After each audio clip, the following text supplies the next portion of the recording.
researching the book? What was it like delving into this dark history that... It's pretty bad. Mostly what the hypocrisy of it was what struck me. There was a man named Horst Kopkow, and Kopkow was a Gestapo officer, and his job was killing British spies. So when British spies were captured, they would be handed over to Kopkow for interrogation, and then once he'd done with them, they would be sent to a camp where they would be killed.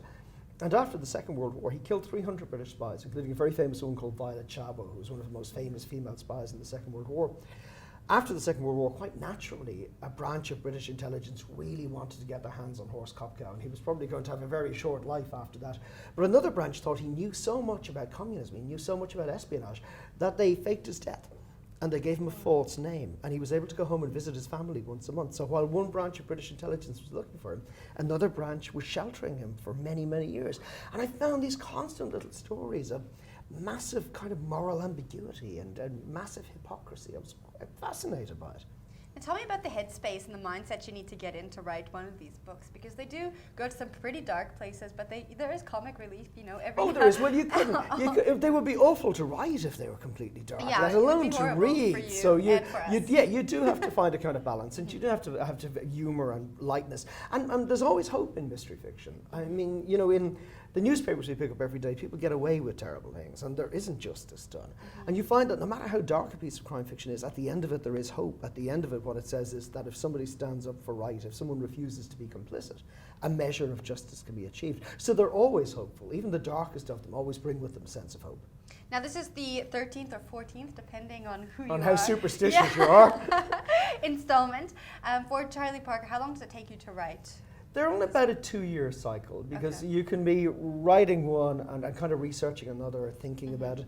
Raymond Chandler was once asked how he spent his writing day, and he said, well, I would spend like 7 hours a day sleeping, 3 hours a day eating, 4 hours a day writing, and the rest of the time thinking about writing. So some of it is done when you're not actually at your desk, and so you know, when you're writing one book, another book is always in the process of formation, and they kind of overlap a little bit. What does your writing day look like? It doesn't look like a proper job. I mean, anybody working down a mine is thinking, he should never be off his bended knees. Any job where you actually technically don't have to get dressed to do it, I mean, isn't really a job. Yeah, we can do it in your slippers and your pajamas. You know, a lot of people probably out there may want to write. You have to, it is a craft and it's a discipline, and you need to do a little bit of it every day. So I usually set myself a target, and I'll always meet that target. And I think even people who want to write and who have a job, because everybody who writes when they begin has another job, you know, you're fitting it in outside.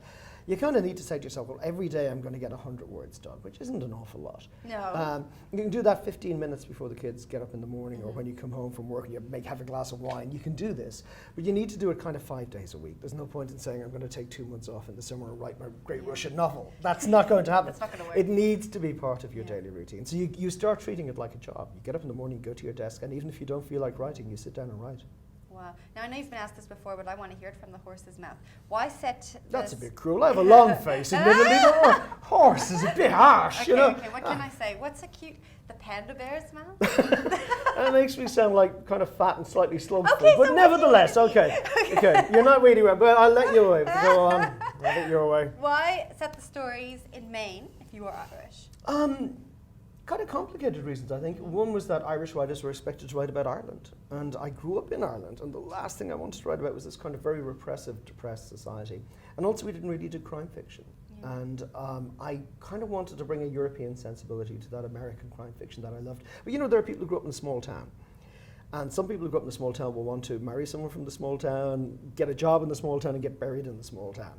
And then there's some people who think the minute I can get out of the small town, you won't see me for dust. And I think Irish literature felt to me a little bit like a small town. And South Africa, you know, I think something similar happened in South Africa, where South African writers were expected to write about South Africa and engage with the history of the nation. And it's very restrictive at times. You know, it can take away the universality of prose, because all fiction is about finding the universal in the specific, and it kind of appealing to people beyond the bounds of particular societies or races or sexes. You know, it is trying to achieve something slightly larger than that, I think. So you can be very restricted by feeling, well, if I was born in Cape Town and went to school in Cape Town and went to university in Cape Town, the only thing I'm allowed to write about is growing up in Cape Town. Really, you should be able to write about whatever your imagination captures.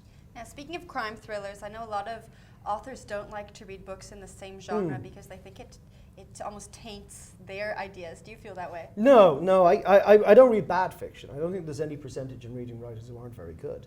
But no, I still love reading crime fiction. I've got a Patricia Highsmith novel in my bag at the moment, which I'd never read before. No, I think it doesn't really matter. I think there are writers, some writers starting out feel that they're going to be affected by somebody's prose style or subject matter. And that doesn't really happen. If you read good writers, your writing will improve, and it doesn't matter what genre it's in.